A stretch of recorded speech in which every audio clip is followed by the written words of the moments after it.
Di dunia yang dikuasai oleh raksasa-raksasa tinju dari Amerika, Meksiko, dan Inggris, ada satu nama, satu pria yang datang dari negara kecil di Eropa Timur. Bukan dari pusat industri tinju, bukan dari tempat yang dipenuhi lampu sorot. Dia berasal dari Lituania, dan dia datang untuk menggebrak dunia. Kaunas, Lituania. Di tengah musim dingin yang menggigil, seorang anak kecil berjalan menyusuri trotoar menuju sasana tua. Suaranya tak terdengar, tapi langkahnya mantap. Namanya Eimantas. Sejak kecil, dia bukan anak yang cerewet, tapi dia tahu satu hal, dia ingin bertarung. Di tempat di mana kebanyakan anak muda bermimpi menjadi pebasket, Eimantas justru jatuh cinta pada kerasnya dunia tinju.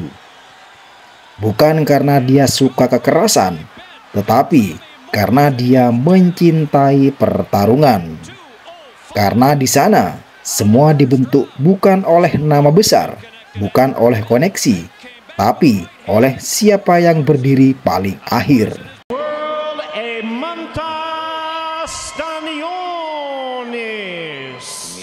Eimantas bukan petinju biasa. Di level amatir, dia menghabisi satu persatu lawannya. Tahun 2015, dia meraih medali emas kejuaraan Eropa. Setahun kemudian, dia masuk dalam daftar elit dunia, tampil di Olimpiade Rio tahun 2016. Walaupun dia pulang tanpa medali, satu hal jadi jelas, dia belum selesai. Ini baru permulaan.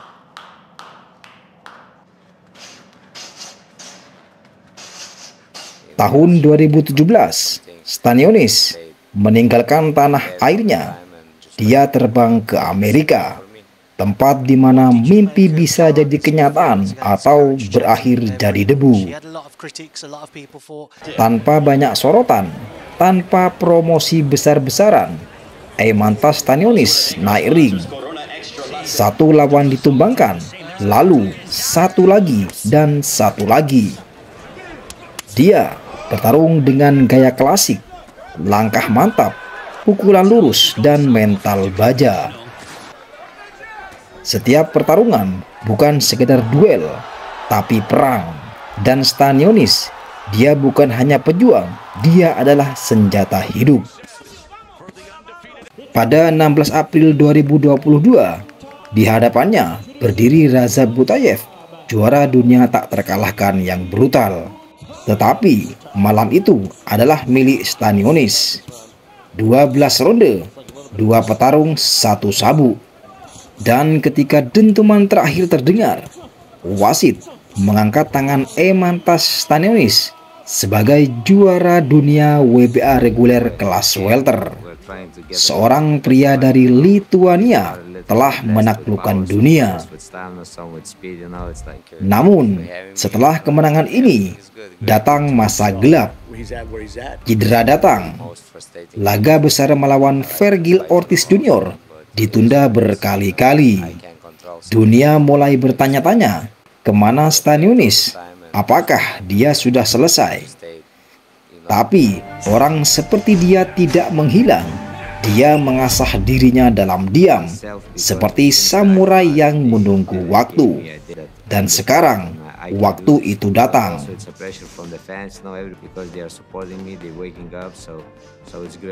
Pada Sabtu 12 April 2025, Eimantas Stanionis akan kembali naik ring, menghadapi salah satu petinju paling mengerikan di dunia, Jaron Botenius. Ini bukan sekedar pertarungan, ini adalah perang unifikasi gelar. Di satu sisi, Ennis cepat, mematikan, dan haus akan kejayaan. Di sisi lain, Stanionis tangguh, pendiam, dan berbahaya. Pertarungan ini akan menentukan siapa penguasa sesungguhnya di kelas welter. Eimantas Stanionis tidak banyak bicara. Dia bukan sensasi internet, dia bukan selebriti. Tetapi ketika bel berbunyi, dia berubah menjadi mesin. Eimantas adalah bukti bahwa kerja keras, disiplin dan keberanian bisa mengalahkan siapapun, termasuk yang lebih terkenal, termasuk yang lebih diunggulkan. Dan kini dunia menahan nafas, menunggu detik-detik Eimantas Stanionis naik ke ring, bukan hanya untuk pertahanan sabuk, tetapi untuk membuktikan sekali lagi bahwa baja paling kuat ditempa dalam api. Pertarungan melawan Jaron Ennis diprediksi bakal seru abis. Ennis dikenal sebagai petinju dengan rekor mentereng, sementara Stanionis punya gaya bertarung yang agresif dan tahan banting. Siap-siap saja lihat aksi jual beli pukulan yang bikin deg-degan.